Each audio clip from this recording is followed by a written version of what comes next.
Well, thank you very much. It's an honor for Anthony and me to be back here. I realize I am the last obstacle before you can break and start afternoon cocktails. Uh, Unless like Frank, you brought them in your briefcase. And I promise not to be a big obstacle. It is good to be home, in Missouri. I ran my first political campaign 52 years ago. And over the decades have been in this hall many times with candidates. And it's good to be back with friends like Kevin Gunn, Frank Caro, and Andy Zellers, folks with whom we've toiled in the vineyards for years. I thought we'd try to do four things today. Look at the all-consuming questions that are captivating Washington and the chattering class, what we know, more important, what we don't know, what it all means for government policy and politics, and then certainly entertain your questions and your corrections. Let's start with what we know. One truth remains absolute. Politics matters, particularly in this sector. I've worked in healthcare and finance and natural resources, heavy manufacturing, gaming, higher education. Their degree of regulation pales compared to what this sector has to face. And it's all dictated by politics. Elected regulators or regulators appointed by people who are elected. It all comes down to politics. So let's talk about the most recent politics.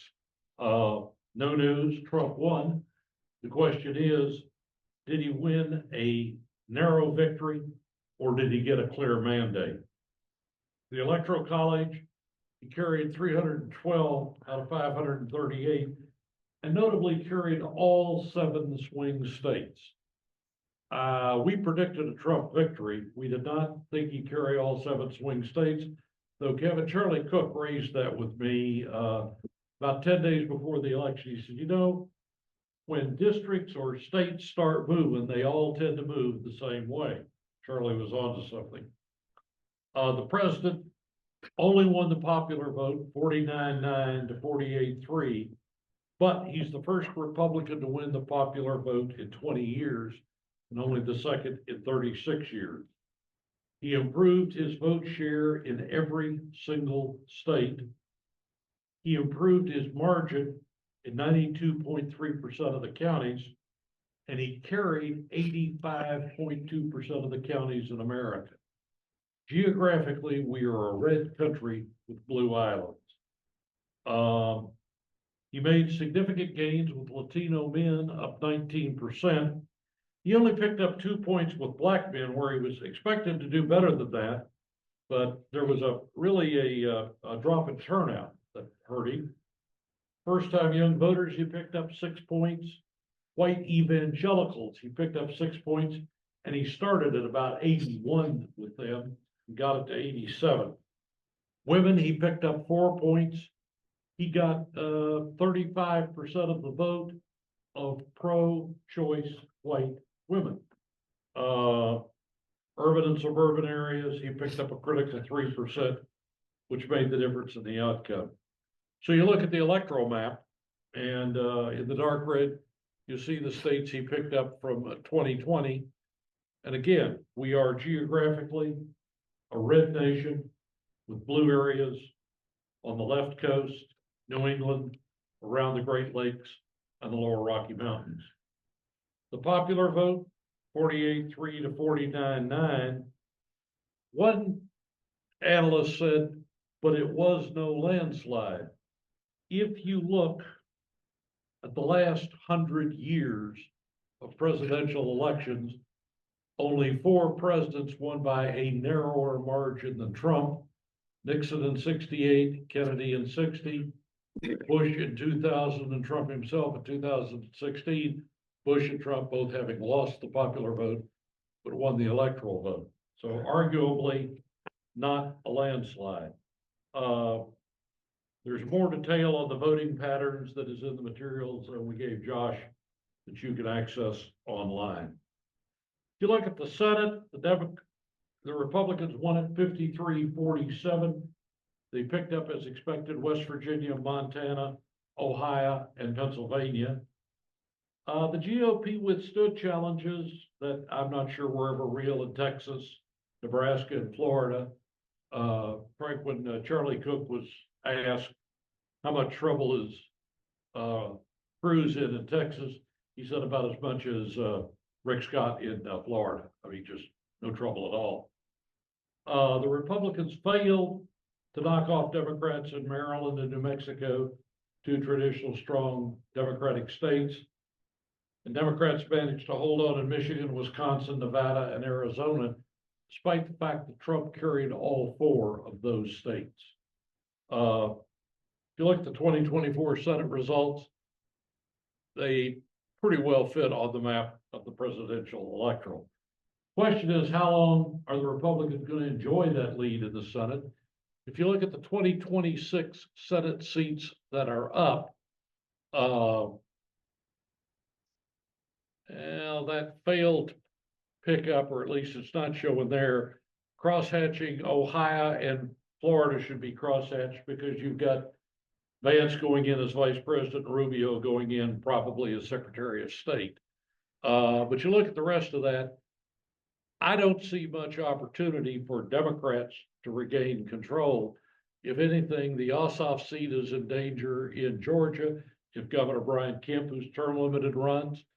And I would argue you could have a Democratic seat in New Hampshire in trouble if Sununu decides he wants to run. And in Virginia, if Youngkin, also term limited, decides he wants to run. So it would appear to us that the Republicans have the Senate for 4 years. Go ahead. The House, the final count appears to be 220 Republicans to 215 Democrats. Only a 5-seat margin. They lose 3 Republicans, particularly out of the crazy caucus on anything. They've got to have Democrats to pass legislation. I think short term, Kevin and I were talking about this morning, over the next 60, 75 days, it's really going to be 217 to 215 because you've got 3 House members, Getz who's resigned, and 2 others who've been appointed to cabinet posts. Assuming they resign, it takes about 60 days to run a special election for the House. And so the speaker is going to be operating with a 217 to 215 majority. If he loses 1 Republican on any vote, he's in trouble. You look at the state legislatures last month, Democrats managed to break the super majorities that the GOP had in Wisconsin Senate, North Carolina House. Republicans, on the other hand, took the Michigan House. Will be at least tied in Minnesota, although there's still 2 races being recounted there. Before the election, there were 23 Republican trifectas: governor, state Senate, state House, 17 Democrat. After, 23 Republican, 15 Democratic trifectas. There was no party change in the 11 governor's offices. Governors ended up exactly where they started, as expected, no change in any of those.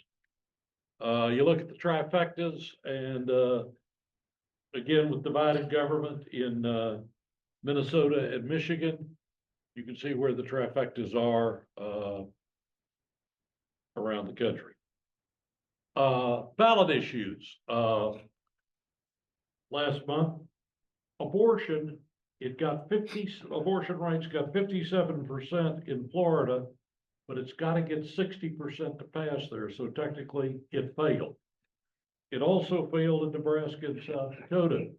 Those are the first 3 defeats that abortion rights have suffered in popular statewide ballots. Passed Arizona, Maryland, Missouri, Montana, and Nevada. Marijuana also got more than 50% in Florida, but at 56 didn't hit the required 60 and failed. It failed, perhaps not surprisingly, in North and South Dakota, but it even failed in Massachusetts. Whoever would have thought marijuana would have failed in Massachusetts? Nebraska passed medical marijuana. our corporate clients were particularly concerned about a major tax increase that would have funded a residential grant to citizens of Oregon. I would have thought it would have passed a popular vote, but it went down to stunning defeat. And of course, what our clients were concerned about was not so much what Oregon did, but if that caught on in Washington, California, Arizona, etc. Paid sick leave, minimum wage, voter eligibility, all addressed as ballot issues. You look at the upcoming elections. Of course, 25 is an off year. You've got governorships and legislatures up in New Jersey and Virginia. The big elections come in 26, 36 governorships, 6,680 state legislative seats will be on the ballot. And what's happened since? Well, most presidential appointments have been made. The Department of Government Efficiency, of course, with Musk and Ramaswamy, was the first appointment out of the box. He's appointed Treasury, State, Defense twice, or Defense rather, unknown if Hegseth's going to be confirmed. I was hearing through the weekend last week that he was gone. I am now hearing that enough pressure from the Republican right in Iowa has hit Joni Ernst that he's probably going to get confirmed. Justice, again, the president's had to make 2 appointments after Matt Gaetz withdrew. Interior, Commerce, Labor, HHS with Bobby Kennedy, Energy, National Intelligence, FBI, all those offices have been announced. Controversy on intelligence, certainly with Gabbard, FBI with Patel, CMS with Dr. Oz, NASA with the strong private sector advocate going in there. Missouri's former Congressman, that towering intellectual giant Billy Long, to head the IRS, who probably couldn't fill out a 1040 form without considerable help. But you can put me down as undecided. The president's got to find a new DEA director, appointed a sheriff out of Florida who chose to withdraw.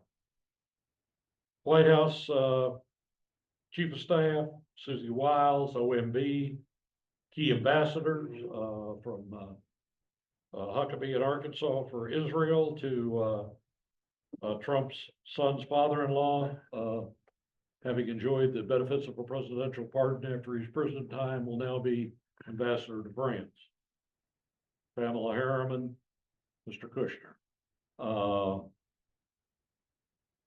Envoys have been named for the Middle East, for Russia, another Trump kid father-in-law for Russia and the Ukraine, a distinguished general.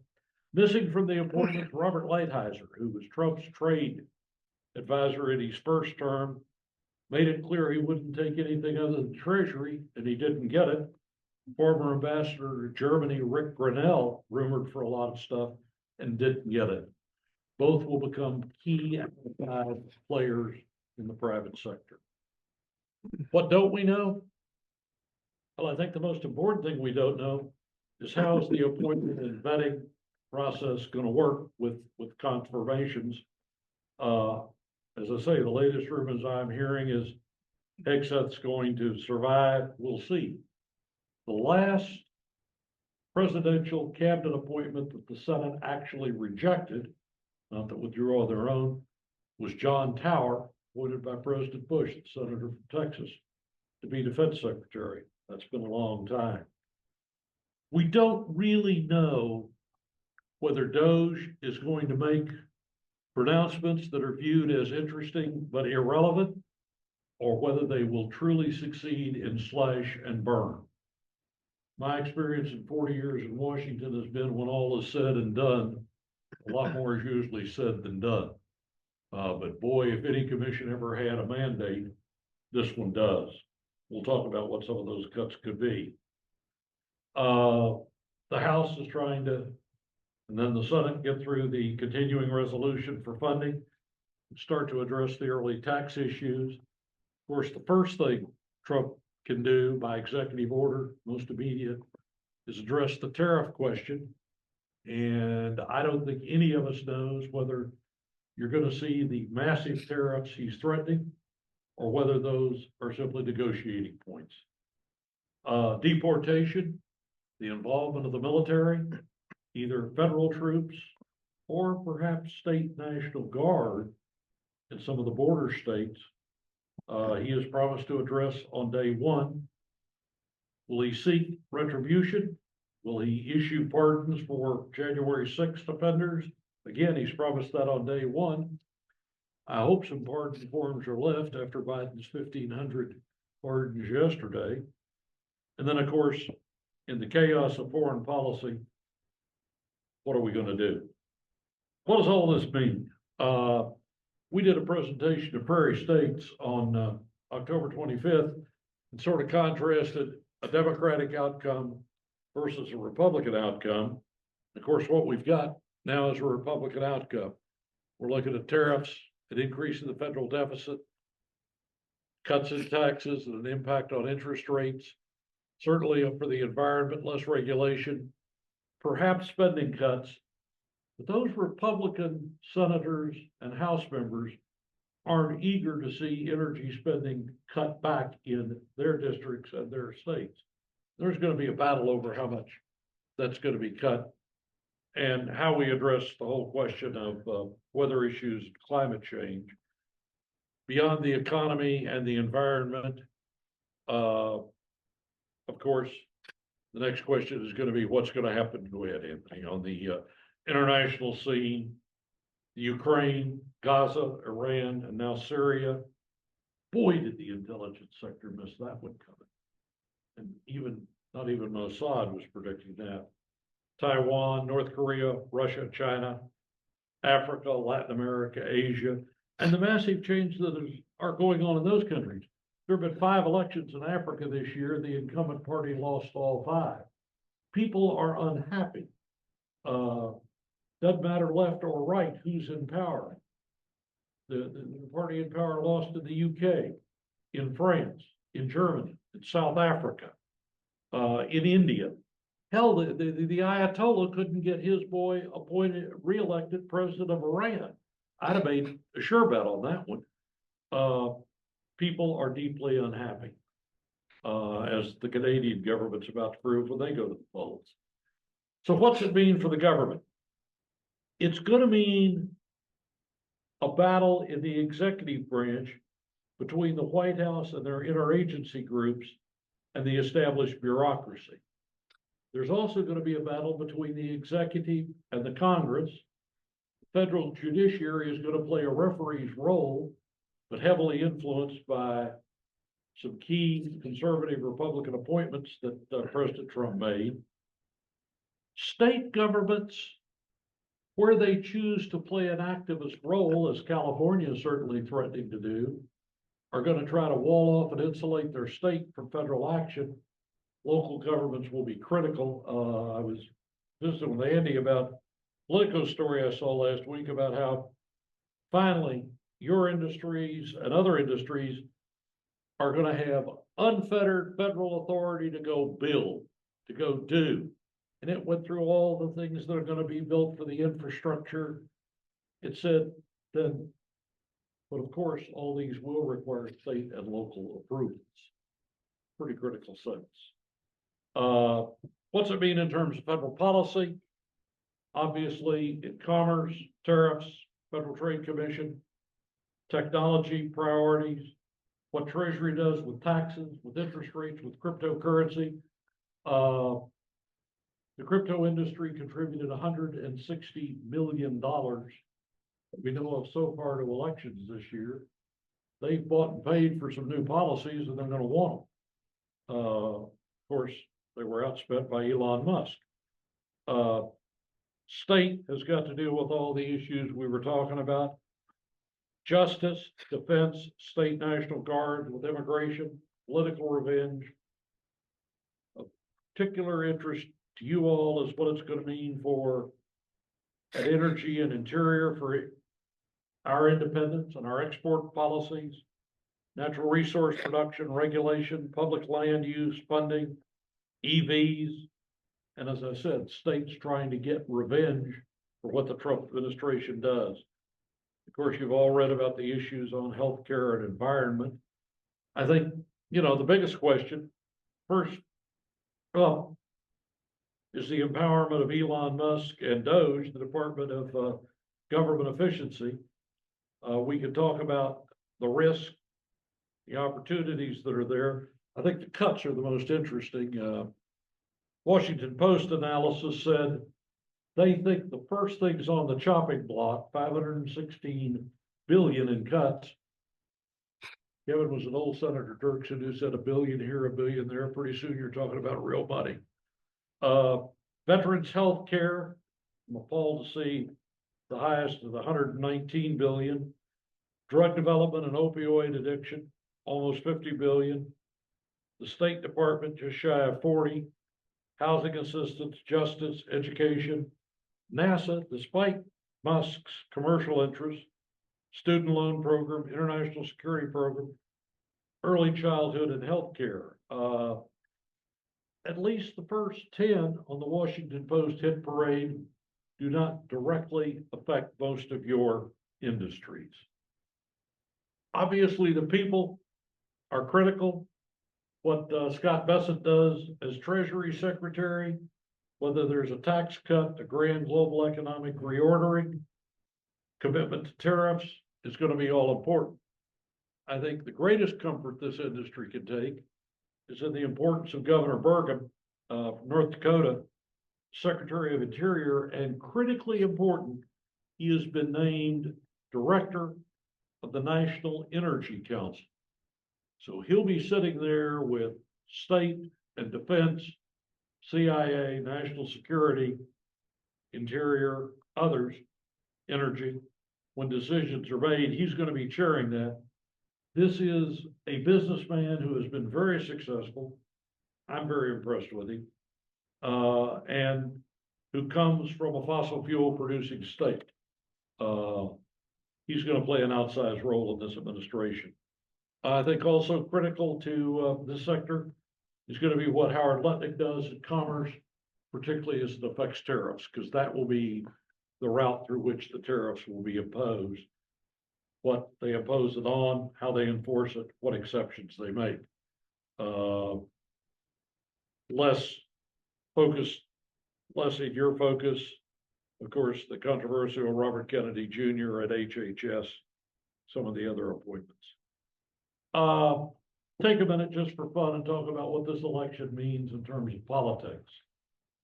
Polling, with the exception of the disastrous Iowa poll and Seltzer's last hurrah, polling pretty well got it right this year. They didn't predict Trump would carry all 7 swing states, but in every swing state, they were within the margin of error on their predictions. I think the lessons from the polling were never ignore the fundamentals. From day one, we looked back when the bottom dropped out for Joe Biden. It was with the withdrawal from Afghanistan, and he never, ever recovered. Outliers are outliers. When the prediction that Harris would carry Iowa by 3 points, when Trump actually ended up carrying it by 13, that is a 16-point error. Outliers are outliers. Firm out of Shreveport, Louisiana was doing daily polling in all 7 swing states. They were wrong in all 7. Outliers are outliers. The new predictors are the betting markets. They're now legal in this country. They move faster and are more responsive than the pollsters. I think lessons on money. He who has the gold doesn't always rule. Vice President Harris raised over $1 billion, outspent Trump in the last month almost 2 to 1, but ignored the next lesson. Smart spending beats dumb spending. And the Democrats spent a lot of their money very stupidly. Legacy media has been replaced by podcasts. My God, the Washington Post and the Los Angeles Times didn't even endorse candidates in the presidential race this year. In the Post case, that was probably a good business decision by Jeff Bezos, who owns Amazon and knew he'd have a newsroom revolt if he endorsed Trump and would put his business at risk if he didn't. So he just chose not to endorse. President Kennedy would have said lots of profile and little courage. But overall, the legacy media was outclassed by the podcast. Get out the vote. The GOP outsourced it. They didn't do it either the presidential or the national committee campaign level. They left it to PACs run by Elon Musk, Ralph Reed, and the Koch brothers, and they got the job done well. The Democrats proved they can't do grassroots. And of course, one of their problems is they didn't have a message that worked. Even if you reach out to the grassroots, you got to have a message that's compelling for them. Third parties, except to boost RFK's personal standing and get him a cabinet post, were irrelevant in the election this year. Split tickets we're still analyzing, but clearly they were critical in some of those races where Trump carried the state and the Democratic senator was reelected. For both parties, I think two things are true. The old coalitions are dead. I talk in meetings about Rockefeller Republicans, and people look at me like I'm reading ancient history. And, I talk about the FDR coalition of the Democrats, and it truly is ancient history. New leadership has to emerge in both parties. Vice President Harris is going to ride off into the sunset.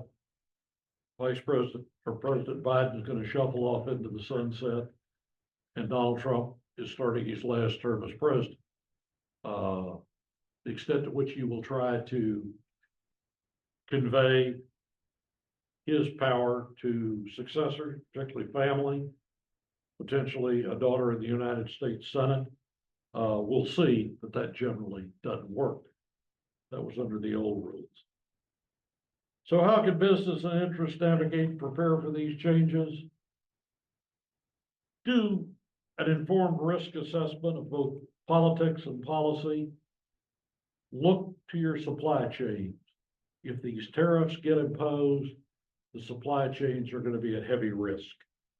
We're talking to clients about the need for creative lobbying, knowing and utilizing conservative voices. This administration doesn't care how angered the liberal left is. They got elected running against them and without them. What they'll pay attention to is the conservative right, who say, we love you, we're with you, but just one thing, don't do that or do this. Maybe you can have some influence, maybe. State and local advocacy is going to be critical to getting anything done or keeping something from being done. It's going to take highly targeted messages. The audiences have never been more divided than they are today. And as always, it's going to take a network of connections and advocates. With the right to revise all these positions when I read tomorrow morning's news, because every morning comes as a surprise to me. That's how we see things. What did we say, Anthony? How many days after the election and before the inaugural? 37. If you've got questions, comments, corrections, except for Frank Cairo, who is not entitled to say anything, happy to entertain them. If not, we could escape. So Missouri, always, I guess, in their 2008 or so, typically will vote, actually, it'd be 2012, more 15, 20, but we typically vote, on statewide issues a little more liberal, but more recent history voted for more statewide Republican candidates. So from your approach or just approaches in general, what do you think the messaging on both parties, how it's been effective or ineffective, and how is that kind of, how that impacted like how people are voting? You're dead right. Missouri voted one way on candidates, Trump, Hawley, an entirely different way on minimum wage and abortion rights on the same ballot. I think the Republicans did a brilliant job of making it all about the cult, if you're a critic, of Donald Trump and the social issues. What the Democrats have got to do is try to split issues easier, candidates harder, off from the mystique around Donald Trump and the Republican MAGA right. Speaking here at IBEW Hall, we work for the largest IBEW local in the country, 1245 in San Francisco. Bob Dean said, I promise you, absolutely not less than 70% of my members voted for Donald Trump. That's labor union members in San Francisco. The Democrats are going to have to figure out how to convince them to vote not out of enthusiasm for the social agenda of the Trump right, but on specific issues. A lot easier to do that on ballot issues than on candidates. Other comments? Corrections? If not, pleasure to be with you all. Thank you.